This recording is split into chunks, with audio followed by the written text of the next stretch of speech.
Hello, Patty Harrelson. I was a friend of Danielle's and was privileged to be her principal for many years as she began her teaching career. I didn't make notes. I usually just speak from my heart. I did take some time this morning to collect all my thoughts about Danielle and the amazing person that she was. And Richard, there was not enough time in the day, I tell you. She is just incredible person. I have so many memories of Danielle. But Richard specifically asked me to speak about Danielle as a teacher and as a professional and all that she was to her colleagues and to her students. Again, not enough time in the day to even write notes on that. She was just one of a kind, extraordinary. I thought about the first time that I met Danielle. At that time I was an assistant principal at a school that I was at before the one I am now. And I remember her interview, and I remember being so struck by her beauty, her spirit, and her absolute intelligence. Just so intelligent. If you didn't know Danielle, she's so humble. And I mean, you all know her, but if she's so humble and down to earth, if she didn't put that on display, you didn't have a context to have higher level conversations with her, she was a brilliant person. So I was struck by all that. But when you first meet Danielle, she's so sweet and so kind. And I loved all those stories that came from her friend because I know that side of Danielle as well. But when you first meet her, you think, oh, okay, she's so sweet and so quiet. Well, this was a pretty intense school. If you're not familiar with what Title I means, it's very high poverty, very intense, very high needs of all the students. You deal with a lot of behavior issues and retraining, all of that. And so when we interview someone, we do look for, are they going to be able to hold this classroom down? Are they going to be able to handle this? And so that did cross my mind. She's very sweet. I don't know if she's going to be able to hang at this school.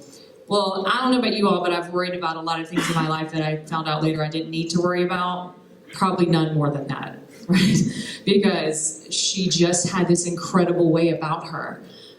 We called her the Zen Master was her nickname.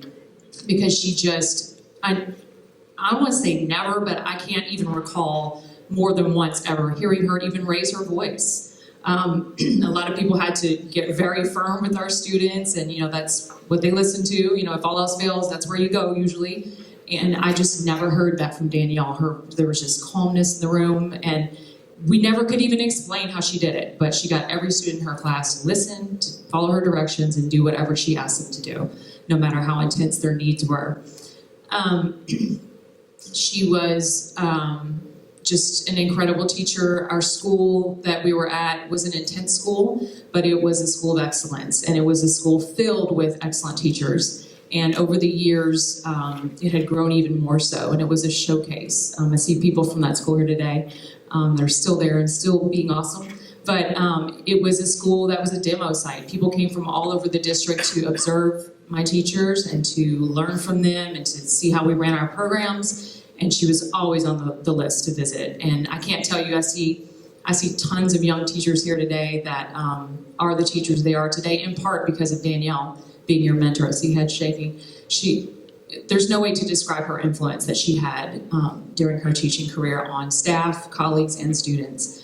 That being said, my superintendent called me in one day and said, listen, I got this school, I need you to go help out. There are going to be enough. The state's going to take them over, and that means we have to put a high-performing principal there, a principal who's been an A in a Title I school. And at that time, Debbie Stansel, I see you back there. At that time, I think we were about the only one that was a Title I and was an A. So that made the pool really small. And he said, you're the one, Harrelson, you got to go do it. I'm like, okay, can I have some negotiations on that? He's like, no, you have to go. But, what is it that you need to go and do this work? And I said, let me take 4 or 5 teachers. I've got to take people who know what it looks like. And this was a school who had lost their principal in much the same tragic way that we lost Danielle. So they were a school without leadership for some time. They were a school of a very intense community, even 10 times the needs of the students that we were serving, just a lot of need. And so I had to look and see. He said, yes, you can take those teachers with you, but no more than that, because we want that, the school we were at to stay steady. And so I had about 2 hours to decide who I was going to ask to take with me. And I'm telling you, it's a school where I could have opened up my roster of elite teachers and just closed my eyes and picked them and gone. They probably would have done very well. But when I heard about the needs and the nature of the needs at this school, I said, this sounds like this is a crisis center. You need guidance counselors. You need, you really needed teachers with the heart to go and do this work and care about these kids. And Danielle was among the first that I asked. Jamie, I see you back there. I think you were with me when I asked both of those two, because I knew they had what it took to do this work. Now, almost every day after school, we were a real close-knit group, and almost every day I had this couch in my office, and any number of them would just come hang out, tell me about their day, what are you doing tonight? If we were a runner, you talk about running. Danielle would talk about her birds. I never really got that, but she loved the birds. I know more about birds, Richard, than I ever wanted to know, but it was always interesting. She was always educating us, about science, animals, whatever she was interested in. Oh, you have to read this great book about birds. I'm like, Danielle, I'm not going to read the book about birds. I'm not.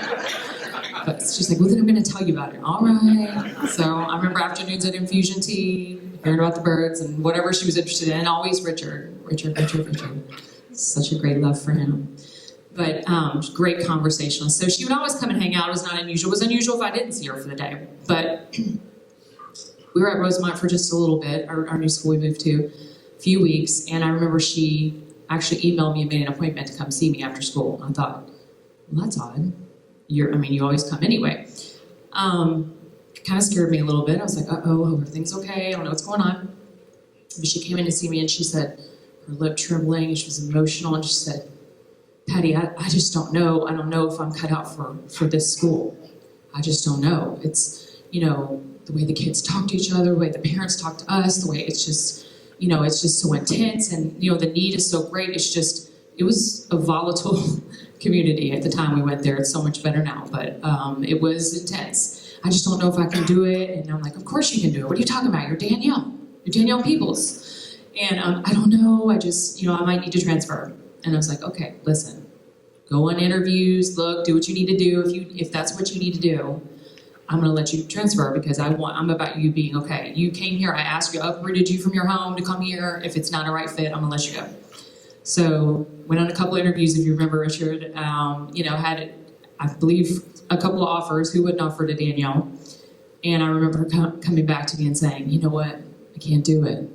I love these kids. They've got my heart. If I leave them, who's going to take care of them? Who's going to be there for these kids? I can't leave my babies. And I was like, well, are you sure? And I was like, yes. But I think, are you sure? She was like, yes, I'm sure. So threw her whole self right back in it like we never had the conversation. And I believe it was the following year I had the privilege of watching her walk across the stage at Orange County Public Schools as the Teacher of the Year, unanimously, landslide elected by her peers. And I have yet to have a more requested teacher by parents ever in my tenure as principal. She was revered, sought after. Everyone fought to have her as a mentor if they knew her, and you were only supposed to have a mentor for 1 year, but I don't think she ever gave up the job, right, guys? You just always came back to her mentor for life, as evidenced by the many, many teachers here in the audience today. But I can't say enough good things about her. But one of the things we say at our school was we were the Eagles. And every faculty meeting at the end of the year, if somebody was leaving us, we would always say our little catchphrase, once an Eagle, always an Eagle. You can always come home, you can always visit, you can always come to happy hour. You might get kicked out sometimes, but once you are a part of us, you're always an Eagle. And Richard, when I got that word that morning that we had lost her, that she was free and not suffering anymore, it was with great sadness, but I couldn't wait to drive to school and put up on the marquee, rest in peace, sweet Danielle, always an Eagle. I'm blessed to have known her.